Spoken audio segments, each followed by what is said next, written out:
As a general rule, every statement in a piece of literature can be understood in only one way. Author Milton Terry once wrote, "A fundamental principle in the grammatical historical exposition is that the words and the sentences can have but one significance in one and the same connection." Now, this was included in the book Biblical Hermeneutics. Now, if we ignore this rule, we will soon be lost in a sea of speculation and unpredictability.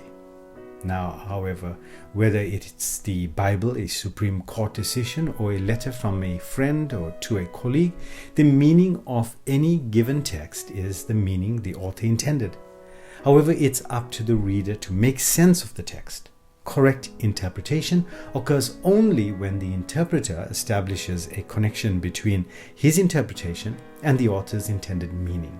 So confusion over the number of possible interpretations of the text arises in part from a failure to distinguish between the meaning interpretation and the significance. Now, perhaps you've participated in a Bible study where the facilitator had everyone read a verse from the passage under the discussion and share their thoughts on it.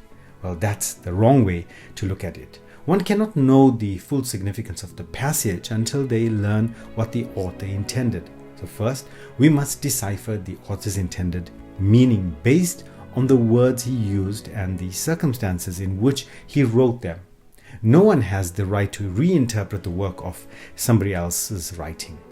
So once we understand what the passage means, we move on to consider how it applies to the individual circumstances. Now, these inquiries concern the ramifications of the author's intended meaning in order to accurately and faithfully decipher and interpret God's word. Now, we must avoid putting the cart before the horse, which means considering possible implications or applications before determining the actual meaning. You see, the term application doesn't seem to apply. We mean by this that the application of the text meaning to the real world scenario where the meaning would make sense.